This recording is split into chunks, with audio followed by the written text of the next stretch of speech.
Welcome to this afternoon's last panel. So today we'll be talking about revitalizing Iraq's economy and energy infrastructure. Iraq's economy is being reshaped by two major forces: global shifts in the energy sector and renewed efforts to build economic connectivity. This panel focuses on the infrastructures required to support both.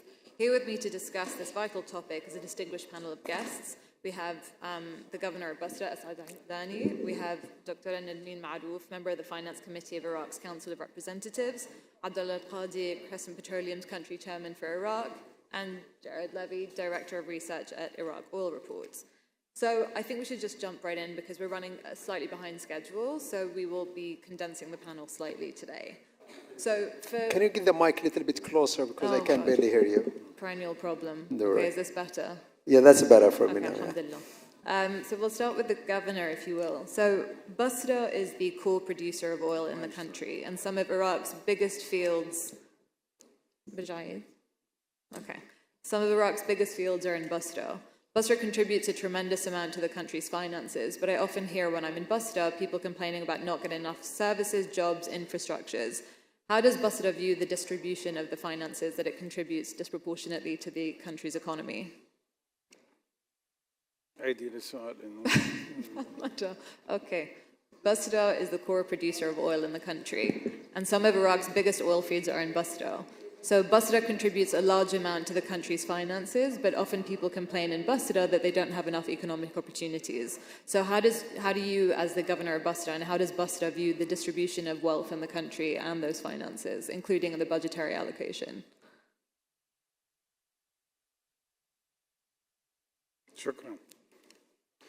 شكرا جزيلا.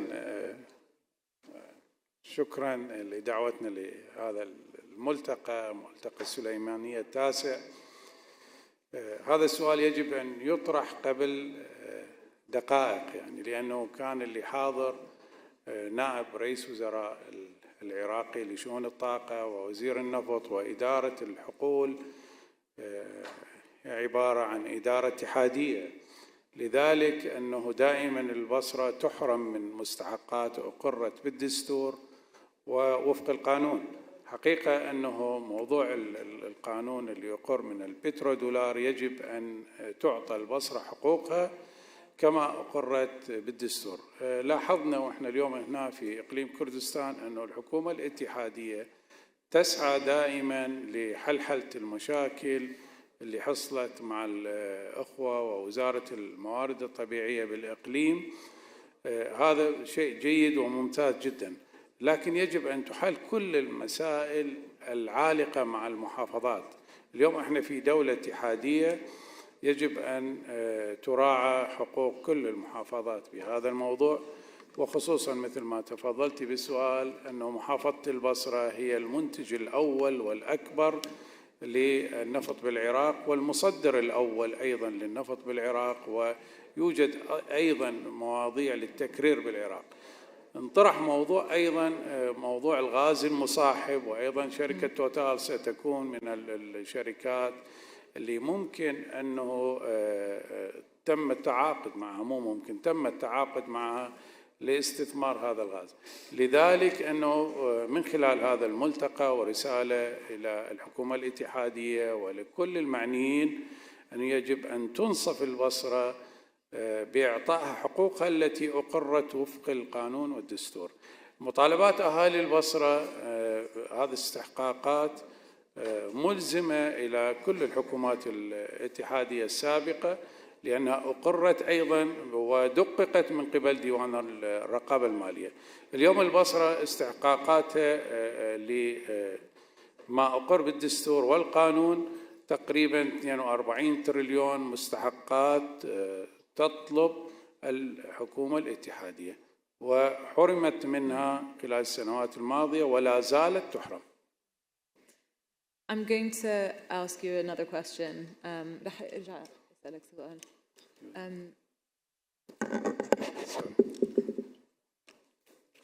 In the previous session, Raad had asked a question of the Minister of Oil, asking specifically about Basra in the summer. We have, obviously, given the lack of electricity has been a source of civil unrest in Basra for many, many years. What do you see as a practical solution for the electricity problem in Basra? and how are you mitigating against prospective unrest in Basra?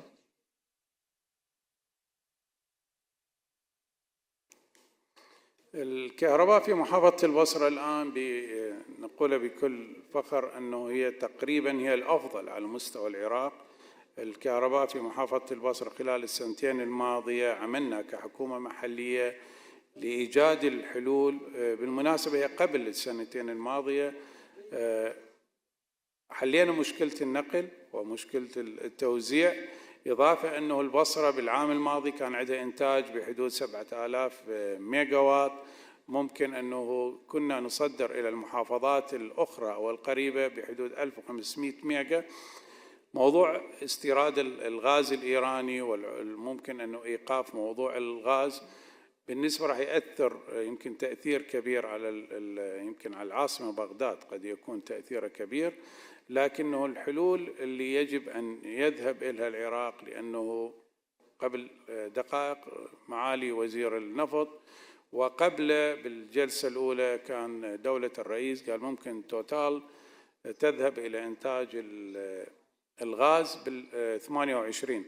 علينا خلال هذه السنوات نتفائل كثيرا أنه سيكون موضوع المفاوضات الإيرانية الأمريكية مهم جدا ومؤثرة مثل ما تفضلوا السادة على مستوى عالي أنه تأثيرها على العراق، لكنه يجب أن نذهب إلى بدائل أخرى وحلولها قد تكون بيد البصرة. حتى نكون واضحين، الربط مع دول الخليج ومن خلال البصرة قد نذهب إلى بدائل أسرع من الربط مع دول الخليج، وهي ممكن أن نربط من خلال منافذ الموانئ ببارجات لاستخدام الطاقة الكهربائية، حتى وإن كانت ممكن قدرتها أقل من ما نحتاجه، لكن قد تساعد بالحلول. لذلك أنا أقول دائما أنه مع اعتزازي بكل العراق الحلول تبدأ من البصرة وتنتهي بالبصرة. Speaking of diversification, a question for Dr. Nalmian. For 20 years, people have been saying that it's unsustainable for Iraq to rely on Iran for gas, and yet there hasn't been an alternative revenue stream that's developed. Why is that, and what as the Finance Committee are you doing to encourage this diversification? سەرەتا ئێوارەتان باش ماندوو نەبن. زۆر سپاس بۆ زانکۆی ئەمریکی و ڕێخەرانی ئەم دیدارە بۆ ئەم دەرفەتە. هەموو ئەوەی ئەمڕۆ باس کرا لێرە لە پانێلەکانە و هەموو ئەو با بڵێن خواست و هیوا و ئومێدانەیەکەوە باس کرا و پێشتریش لە بۆنەکانی ترا کە هەمووی ئاواتە خوازە یا پلانە یا پرۆژەیە بۆ باشترکردنی گوزەرانی خەڵکی عێراق و باشترکردنی ڕەوشی ئابووری و کۆمەڵایەتی لەم وڵاتە. ئەگەر بێت و سەیری بکەین بەڕاستی ئەوەندەی کە با بڵێن زیاتر لە چوارچێوەیەکی تیۆریایە هەنگاوەکان وەک پێویست لە ڕووی کردداریەوە جێخۆی نەگرتووە. بەداخەوە توانین بڵێن لە ماوەی 20 ساڵی ڕابردووە هێشتا ئێمە لە چوارچێوەی بازنەیەکی داخراوە خولینەوە لە عێراقا وێڕای ئەو بودجە گەورانە و بودجە زەبەلاحانەیە کە بەهۆی داهاتی نەوتی خاوە هاتوۆتە عێراقەوە، بەڵام هێشتا توانین بڵێن لە گرفتە سەرەکیەکانی ئابووری ئەم وڵاتە ئەوەیەکەوە لای هەمووتان ئاشکرا هێشتا پەیکەربەندی ئەم وڵاتە اعتیماد دەکاتە سەر فرۆشتنی نەوتی خاو کە توانین بڵێن ڕێژەی لە سەتا ڕەنگە 60 ناتیجی مەحەلی پێگەهێنێ و لە سەتا زیاتر لە توانین بڵێن لە 98 بۆ 99 لە هەناردەی نەوتی عێراق پێگەهێنێ، یاخود کۆی هەناردە بریتێ لە نەوتی خاو و هەروەها زیاتر لە نەوەتی کۆی داهاتە گشتەکانی بودجە پێگەهێنێ. ئەمە وای کردووە ئەم بارودۆخە جۆرێک لە وەکوتم لە بازنەیەکی داخراوە، لەبەرەوەی کە ئەگەر بێت و سەیری ئەم بڕەپارانە بکەین نەتوانراوە ئاراستەی یاخود فۆرمی ئابووری عێراق گۆڕانکاری بەسەرا بهێنێ. ئەمەش پێمانەڵەیە کە کۆمەڵێک تەحەدیات و ئاڵنگاری هەیە کە بەشێکیان ناوخۆیین بەشێکیان دەرەکین، بەڵام لە هەمویان گرنگتر تەحەدیاتە ناوخۆیەکانە کە لە پێش هەمویانەوە توانین وەکوتم بڵێن بنیادی پەیکەربەندی ئابووریە، لەگەڵیشە چەند خاڵێکی ترە کەمەوەی بە خێرایی باسی بکەم لەوانە ئەو ژێرخانە ئابووریە کە لە عێراقا بوونی هەیە کە هێشتا توانین لە ژێرخانێکی لاوازە وێرای ئەوەی کەوا ساڵانە بڕێک پارە بودجێک تەرخانەکرێ بۆ بواری وەبەرهێنا بەڵام نەیتوانیوە گۆڕانکاری بکە لە ژێرخانە لە جۆری ئەو خزمەت گوزاریانەی لە کەرتی کارەبا لە کەرتی وۆزا و بەشێکی گشتی لە کەرتی تەندروستی لە کەرتی گواستنەوە لە هەموو کارتەکانی ترا بتوانە بگاتە ئاستی تەموح و پێداویستی خەڵکی عێراق ئەمە لە کاتێکایەکێکە لە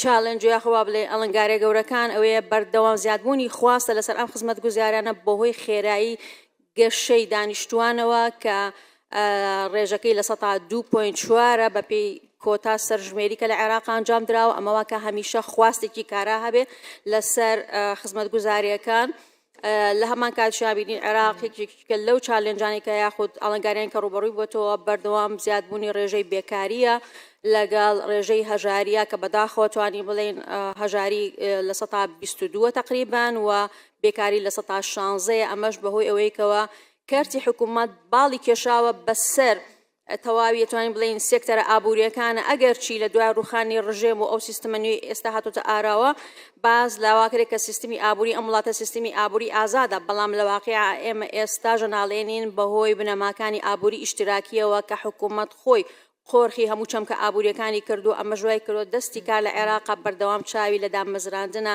لە کەرتی حکوومەتەوە بەدوای ئەو دەرفەتەیە ئەگەڕێەوە فشارەکانی لەم ئاراستەوە لە پەرلەمان و لە لیژنەی دارایی بە تایبەت لە کاتی گفتوگۆکانی یاسای بودجەیە کە هاتوتە پەرلەمان بۆ زیادکردنی دەرفەتی دامەزراندن لە کەرتی حکوومەتە.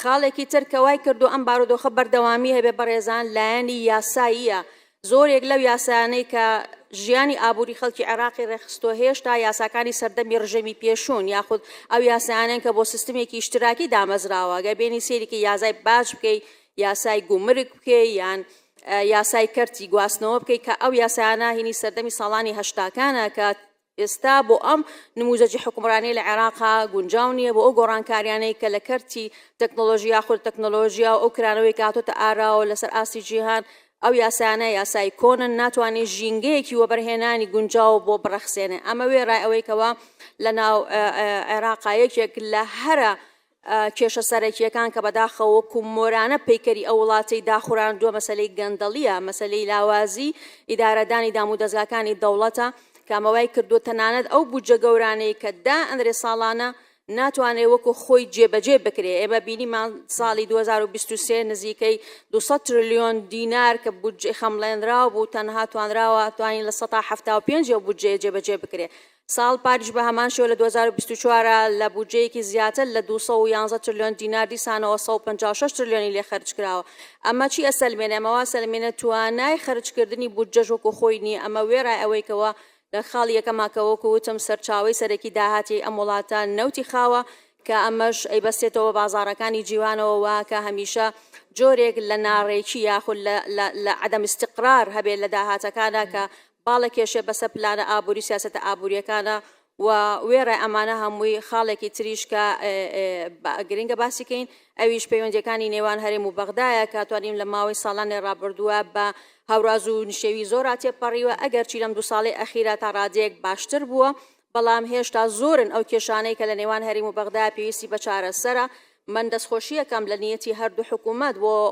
کەمکردنەوەی ئەم کێشانە و ڕۆڵی لیژنەی داراییش لێرانەیە کاریگەر بووە لە ماوەی 2 ساڵی ڕابردووە لە دیزاینکردنی بودجە و لە چەسپاندنی بەشێک لە مافەکانی شایستەکانی خەڵکی کوردستان لە ناو یاسای بودجەیە بەڵام هێشتا کۆمەڵێک گرفتی هەڵواسراو ماوە لەوانەیە یاسای نەوت و گازی ئیتیحادی کە تا ئێستا لە دوای بابلین نووسینەوەی دەستور نزیکەی 18 ساڵە ئێمە هەشتا چاوەڕوانی ئەو یاساین کە دەربچێت لە عێراق مافی هەرێم و پارێزگاکانی تیاجێگیر بکرێت لە بەرهەمهێنان و یاخود لە وەبەرهێنان لە کەرتی نەوت و گازە لە هەمان کاتە ڕێژە و پشکی هەرێمی کوردستان لە بودجە پشتبست بە مادەی 121 دەستور کابێ بەپێ ڕێژەی دانیشتوان بێ کە ئێمە وەکو کورد هەمیشە سکاڵامان هەیە لەو بڕەپارێ یاخود لەو پشکەی کە بۆ کورد دیاری کراوە ئەمە بێجگە لەو کێشانەی کە پەیوەندی هەیە بە هەناردەکردنی نەوتی هەرێمەوە لەم ساڵانەی ئەخیرا وە کۆتا پرۆژەی حکوومەتی فیدرالیش کە پرۆژێکی استراتیژیە بابەتی ڕێگەی گەشە پێدان کە ئێمە وەکو هەرێمی کوردستان گلەیمان هەیە لەسەرەوەیەکەوە بەو دیزاین و پلانێک کە ئێستا خراوەتەوە و بەشارەکانی هەرێمی کوردستانان ناڕوە ئەمانە کۆمەڵێک ئاڵنگارین کە ڕوبەڕووی ئابووری عێراق بێتەوانێ وێرە ئاڵنگارە دەرەکیەکان کە ئەگە دەرفەت بۆ توانین ئاماژە ببین. Okay. I think let's try and move on because we don't have a lot of time. But that was a really interesting overview of the challenges you face. But I think something we haven't discussed yet is that oil prices have recently fallen dramatically by about 15%. So there's been talk of a new Iraqi budget being based on a $60 barrel price and not $70. So that will present an additional challenge, certainly for any of the projects that want to be implemented. And it's going to blow the deficit. So given Iraq's continued dependence on this oil revenue, how much of a risk are we talking about if you're having to price, if the barrel stays at $60? بێگومان یەکێک لەو ئاڵنگاریانەی دەرەکیانەی کە پەیوەندی هەیە بە ئایندەی ئابووری عێراق و بەدیهێنانی ئامانجەکان و ئەو پرۆژە و پلانانەی کە ئەمڕۆ برابەدەستانی عێراق باسییان کرد لە دانیشتنەکانی ئەم دانیشتنەوە یاخود با بڵێن ئەم دیدارە و لە بۆنەکانی ترە مەسەلەی هەڵبەست و دابەزی یاخود ناجێگیری نرخی نەوت لە بازاڕەکانی جیهانە لەبەرەوەی کە خۆمان باشە زانین کە نەوت وەکو کاڵایەکی استراتیژی هەمیشە خازعە بۆ ئەو کێشە و گۆڕانکاریانە یاخود ئەو گرفتانەی کە لە بینی وڵاتانی دنیا دروست دەبێت کە کاریگەر هەیە لەسەر بڕی خواست لەگەڵ خستنە ڕوو ئەم بڕیارانەی لەم دواییە سەرۆکی وڵاتی یەکگرتووەکانی ئەمریکا تایبەت بە فەرزکردنی ڕسومات و گومرگی با بڵێن سەرتاسەری لەسەر وڵاتانی جیهان بە ڕێژەی جیاواز کاریگەریەکی نەرێنی هەبوو لەسەر دابەزینی نرخی نەوتی خاو لە بازاڕەکانی جیهانە و وێڕای کۆمەڵی فاکتەری تر لە هێڵیشانە زیادکردنی بڕی خستنە ڕووی نەوت لەلایەن وڵاتانی ئۆپێک و ئۆپێک پڵەس کامانە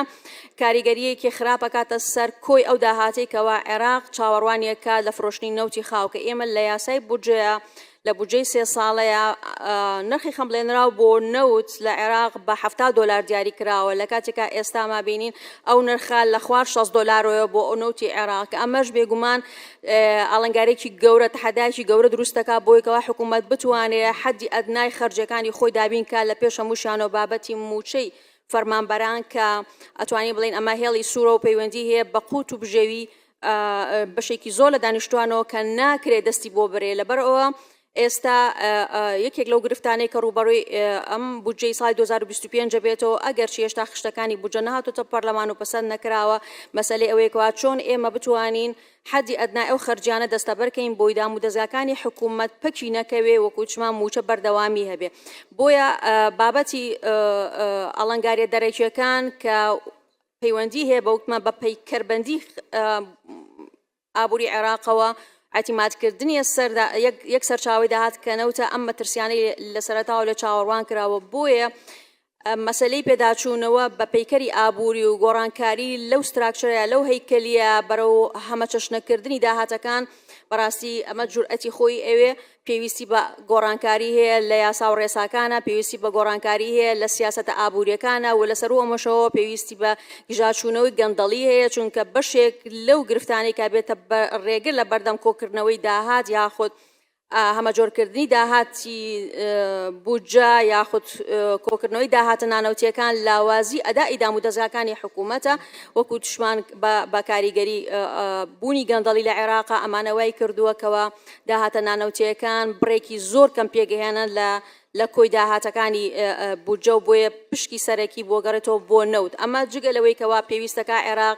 لەسەر ئاسی پەیوەندی نێودەوڵەتیەکانی پێداچوونەوەی بکات بە پەیوەندیەکانی لەگەڵ وڵاتانی جیهانە ئەوەی تێبینیە کرێ لە عێراقا لە کۆی بازرگانی نێودەوڵەتی عێراق کە نزیکەی ڕەنگە $180 ملیار ببێت کە 100 ملیاری تەنها لە هەناردەکردنی نەوتەوەیە ساڵانە و نزیکی 75 بۆ 80 ملیاریشی بریتە لە کاڵای هاوردەکرا و ئەم کاڵایانە وای کردووەکەوە داهاتی نەوت جارێکی کە بە کەناڵی بازرگانی نێودەوڵەتی و بازرگانیتی دەرەکیا بچێتەوە دەرەوە لێرانەوە ئەگەینە ئەو نەتیجەیەکەوە جۆرێک لە نابەرامبەری لە ناهاوسەنگی هەیە لە پەیوەندی بازرگانیەکانی عێراق بۆتە بازارێک بۆ ساختکردنەوەی کاڵای وڵاتانی دنیا و ڕاستە عێراق فرۆشیاری نەوتە و داهاتێکی باشی لی دەسەکەوێ بەڵام لە بەرامبەرە ئەمە وای کردووە زیان بە بەروبوومی خۆماڵی بکەوێ و نەتوانرێت بەرهەمی خۆماڵی بگەێنێتە بازارەکانی جیهان من لەگەڵ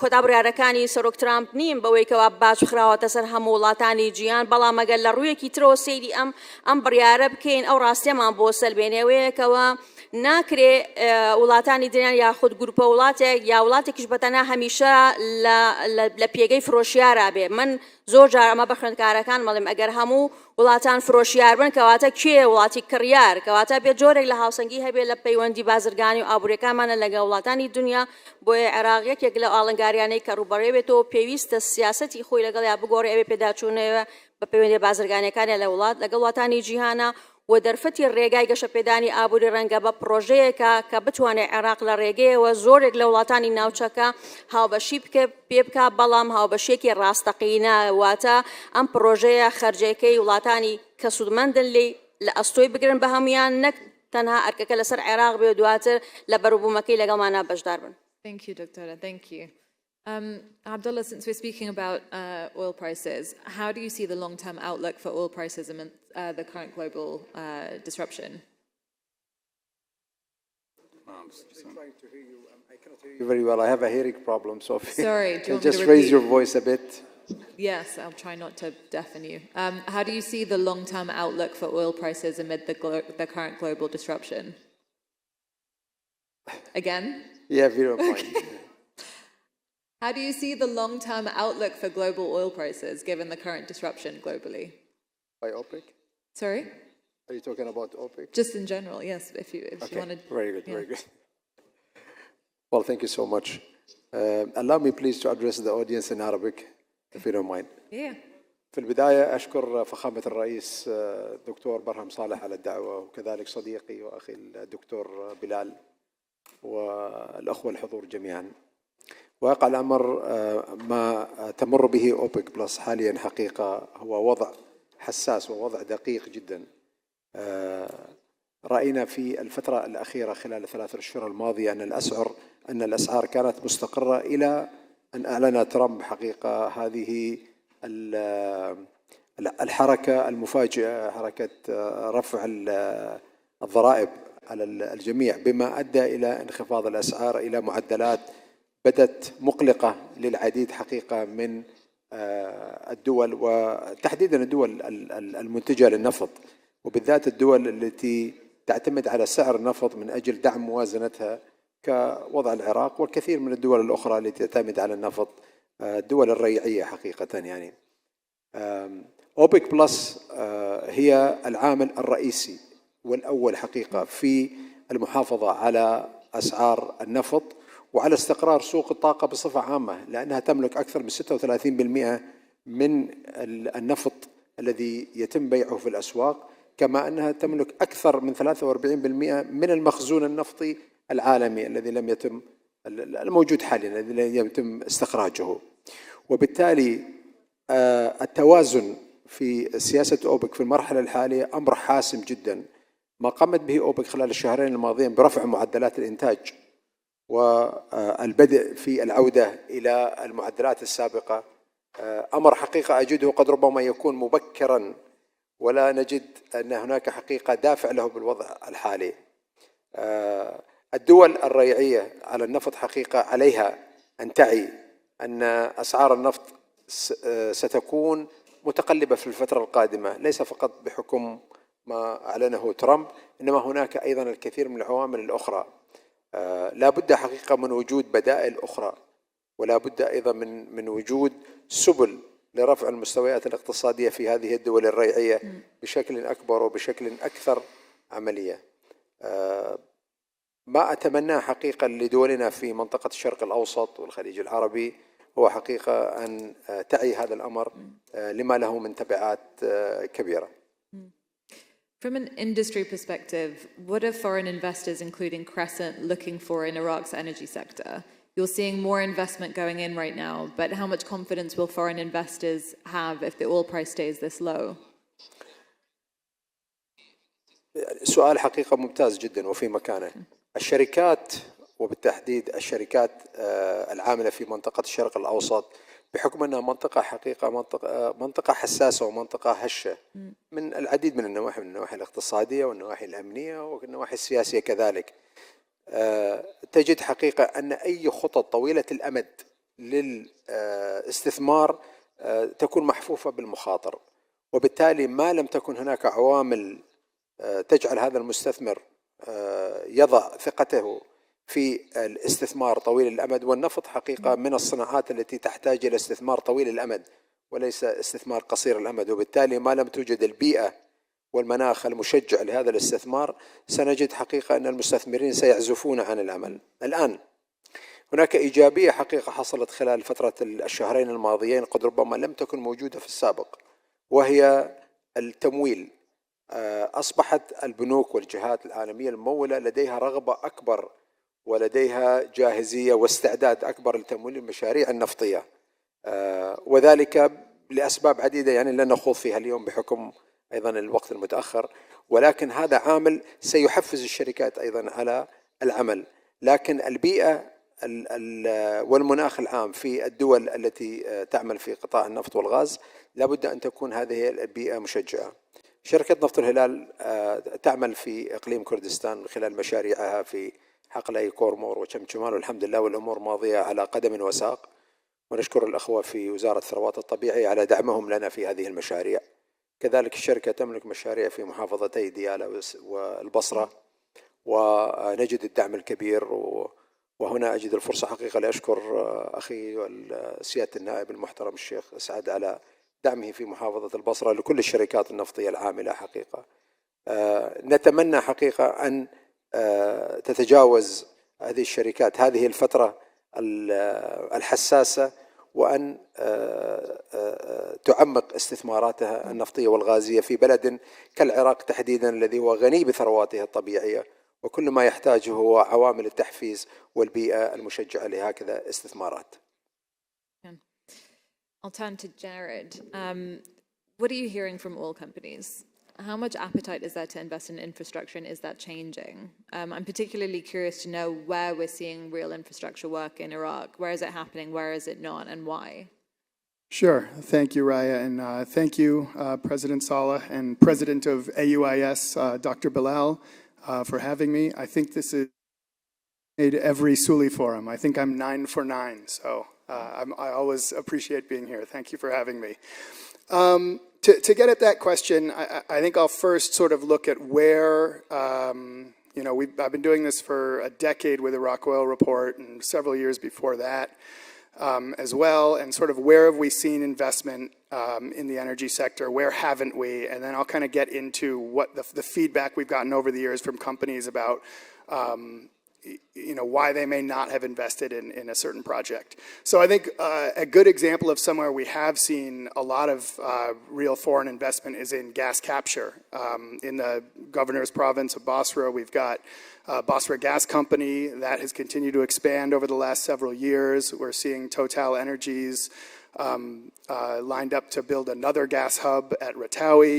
We're seeing a Iraqi company, Reben El Safina, doing a gas capture project at Nahr bin Omar. So you've got several significant investment projects in gas capture and gas for power. And we've also, the CNPC, Chinese national oil companies, doing a similar project in Maesan province. So those projects have sprung up in multiple provinces. At Sarkala in Sulaimania, you've got Agreco, which has built a power plant based on gas capture there. So in Kurdistan as well, we've seen real investment in gas capture from oil fields. Where I think we've seen less action, while there has been in the refining sector, we've seen the Iraqi state put money into state-owned and operated refineries in federal Iraq. A new facility at Karbala, improving the facilities at Basra and Kirkuk so they get a better balance of refined product there. There hasn't been a lot of action in federal Iraq, not necessarily talking about Kurdistan, in investors coming in and building investment refineries, which would take strain off of Iraq's budget in terms of putting money behind these projects. Also, other than Khor here in Sulaimania and Siba in Basra province, we haven't seen a lot of action of producing gas from gas fields, from non-associated gas fields. So that's been another place, Akas in Anbar, Mansouriya in Diyala. It's been years and years and years without a lot of real traction. So, in terms of the why, we hear a number of different things from companies. So one element is just purely commercial. as the oil minister said in the prior conversation, when some companies have looked at leaving, it's just been weighing their options. Where can I invest my money and my time and our company resources? And if there's more financial upside somewhere else, they may look at that instead of Iraq. So U.S. onshore, Guyana, Namibia, Brazil are all places that companies that have looked at Iraq have sort of weighed the commercial terms in Iraq, weighed the commercial terms in those other markets, and may have decided to put capital and resources in those other markets. Another theme we've heard is lack of continuity from government to government in Iraq. So you'll get a new government in place, and momentum that might have been secured in negotiating a big ticket infrastructure, energy infrastructure project slows down. Now, Lord knows this is not a uniquely Iraqi phenomenon. As any American can tell you right now, continuity of government can be a challenge in the US as well. So this is not a specific knock on Iraq, but it's something that we've heard that having negotiations for a big ticket project survive into a government transition can be a challenge. And related to that is the lack of a national oil company that's inoculated from politics. So Aramco in Saudi Arabia, ADNOC in the UAE, there's no equivalent in Iraq of an entity that isn't subject to sort of the whims of politics. And an entity like that is seen by companies as something that would have a broader picture, holistic energy strategy that would be able to sort of have momentum to push big ticket negotiations irrespective of whether there's a change in government or not. So I think those are the factors that have been cited, those sort of stand out as factors that have been cited in deterring investment. And that's not to say there isn't investment. As we said on the gas capture side, there is a lot of investment, but I think those are some of the factors that have deterred at least some companies from pursuing other projects in Iraq. I mean, it's impossible to talk about infrastructure without talking about the export pipeline. So, Jared, how important is it to resolve that long lingering issue? And what are going to be the takeaways for the industry at large if it is resolved? And I'll add to that, there's also talk of reviving the old ITP to bypass the export pipeline. So how advanced are those discussions, and is it a realistic solution for Baghdad regarding future projects? Sure. So I think all the relevant stakeholders would agree that reviving northern exports via Ceyhan, whichever pipe is used to get it there, is important. I think one of the challenges, it's the reason it's important is different for different stakeholders. And you need to sort of get everyone aligned for their different motivations behind a common framework and a common vision to actually unlock those exports. So I think for IOCs, there's no way to monetize the oil they're producing at anything approaching market rates without an export pipeline. It can't be done for a variety of reasons selling it locally. They need the export pipeline to have oil sold at market rates, and their aim is to have invoices paid per their existing contracts. And for that to look favorable, you need the oil sold at something along market rates, which means you need the pipeline open. I think for the KRG, you've gotten a lot of progress over the last year or so on budget implementation, but for the KRG, if the KRG were to receive its full budget allocation as per the budget law, they'd be on better financial footing than they've been on in years. But part of that is this idea of 400,000 barrels per day in oil turned over to SOMO for export. So you need the pipeline open to initiate the full budget, which puts the KRG on stronger financial footing than it's been on recently. And then I think for the central government, you know, resuming exports is important. It's be nice to have a second scalable export route and not be solely reliant on the Gulf. It'd be nice to open up new markets when you've got oil sold on the Mediterranean. I think reinvigorating the oil element of bilateral relations with Turkey is important in the context of trying to push this development road project.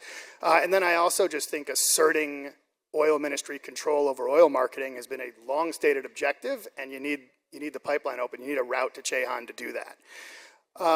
In terms of rehabilitating or rebuilding the old Iraq side of the ITP as a means of bypassing the KRG export line, I think that sort of, in my mind, raises this looming date of sometime next year when the ITP agreement between Iraq and Turkey expires.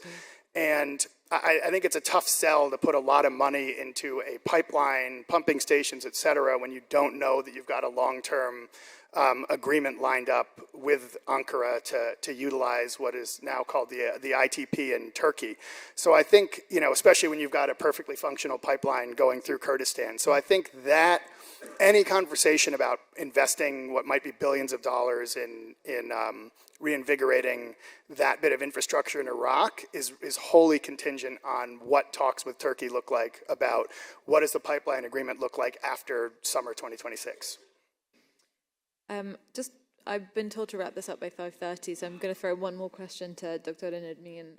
There's been a lot of talk today and in recent weeks and months of potential sanctions on Baghdad from the Trump administration. So I'm wondering, is that something that the government is concerned about? Is that what sort of repercussions would you anticipate if sanctions were to come from Washington? Right. The question is about sanctions from Washington, because there's been a lot of rumors and concerns lately about sanctions possibly coming on Baghdad, including on the energy sector. So is that something that you're planning for? Is that something that's concerning you and the Finance Committee? بالتأكيد يعني اللجنة المالية خلال الفترة الماضية بهدف تعزيز الإيرادات غير النفطية في الموازنة والتقليل الاعتماد على الإيرادات النفطية في تمويل النفقات العامة سعت خلال الفترة الماضية إلى مراجعة تخمين الإيرادات غير النفطية في دوائر ومؤسسات الحكومة بما فيها الإجراءات المعنية بجباية ومتابعة تقديرات التي خمنت من قبل مؤسسات الدولة والنسبة التي تم يعني الجباية من هذه الإيرادات خاصة في الإيرادات الضريبية والرسوم الجمركية.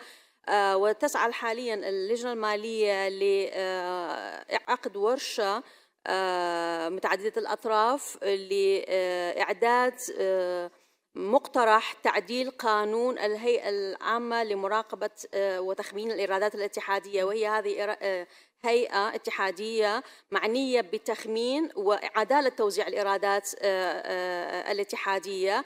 فمن ضمن مهام هذه الهيئة أنه يتم تقدير تخمين واقعي أقرب إلى الواقع في الإيرادات العامة، لأن غالبا نواجه نحن في اللجنة المالية تأتينا مشروع الموازنة من قبل الحكومة تقدر الإيرادات بأعلى من الواقع، لذلك نجد أنه الإيرادات التي يتم المصادقة عليها في الموازنة عندما نأتي إلى التطبيق نجد أن لم تستطيع مؤسسات الدولة أن تجبي هذه الإيرادات التي تم المصادقة عليها، ويحدث العجز أو يتم زيادة حجم العجز في الموازنة، وبالتالي اضطرار الحكومة إلى المزيد من الاقتراض. لذلك تسعى اللجنة المالية في الآونة الأخيرة إلى الوصول إلى تقديرات حقيقية للإيرادات النفطية وخاصة غير النفطية، لأن الإيرادات النفطية تقريبا معلومة لأن محكومة بالقدرة الإنتاجية والتصديرية للعراق وبالأسعار الدولية للنفط الخام، ولكن الإيرادات تبقى الإيرادات غير النفطية التي يمكن التعبير عليها لتنويع مصادر الإيرادات العامة، وكذلك لتخفيف الاعتماد على الإيرادات غير الإيرادات النفطية، ومن ثم التأكد من كفاءة وأداء المؤسسات الحكومية العامة. Jared, can I just ask you for a bird's eye view? If sanctions were to come down, because there is a lot of talk of that being a possibility, how does that impact the industry in Iraq? It depends. Right. I think that there's any number of manifestations of what sanctions could look like. And I think, if you had narrowly targeted sanctions on a couple individuals or whatever, I think it would have, it might be a couple ticks of sort of deterring new market entrants from coming in, but I don't think it would be too disruptive.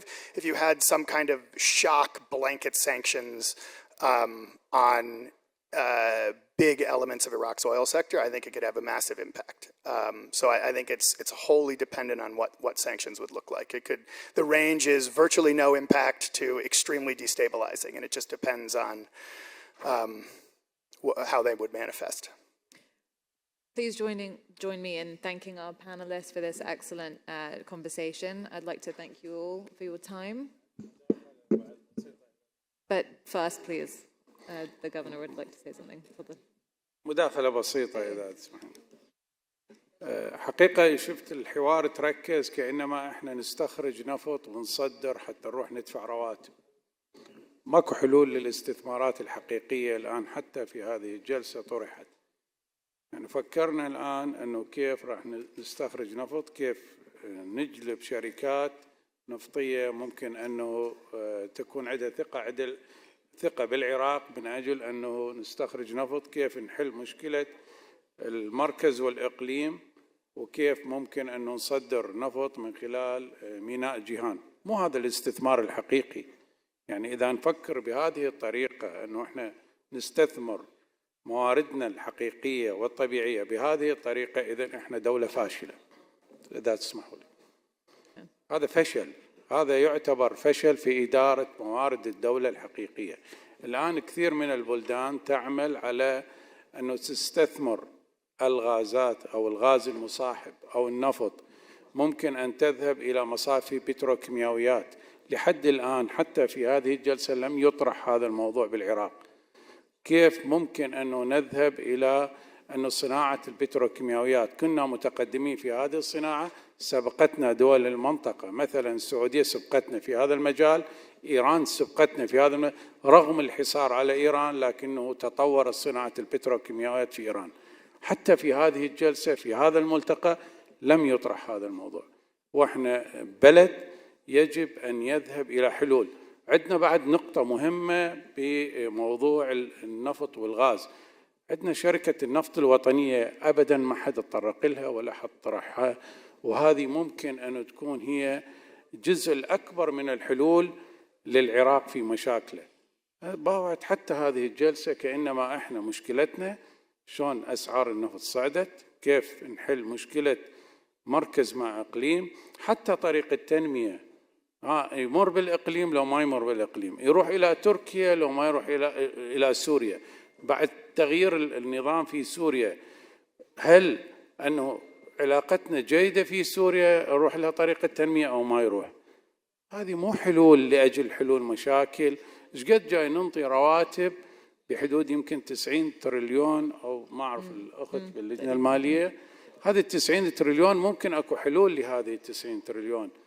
لو الآن طرحت أو أكملنا مشروع اسمه شركة النفط الوطنية، وكانت أكو ثقة متبادلة بين المحافظات، بين البصرة وبين المركز وبين الإقليم، ووضعنا هذه الشركة وممكن أن تتحول إلى شركة مساهمة بسوق الأوراق المالية، قد تكون من أكبر شركات العالم، وممكن أن يساهم بها كل العراقيين ويكونون حريصين على نجاح هذه الشركة.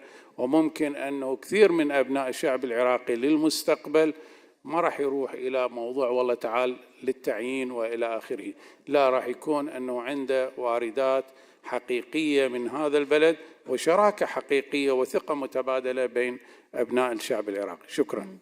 Thank you. Abdali, everyone got a final remark, so would you like to have a word? Well, I would like really to end by saying one important thing that we have actually shared in the past with the decision makers here in the country as an advice from us as an oil and gas company, private oil and gas company. A very important element for success for investment in such, challenging environments is the separation between the regulator and the regulatee. That sort of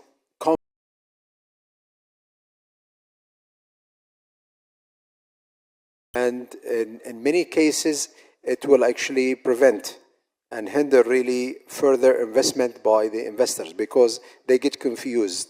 The economics of the projects get heavily affected. So my advice really at the end here is really for the decision makers in this country to consider this as really one of the advices that we are willing to give. And some neighboring countries have succeeded in creating that separations between the regulator and the regulatee, and that had proved really to be very successful, and it improved their economy tremendously. That's all I want to say as my last word. Thank you so much again. Thank you very much to all of our distinguished guests.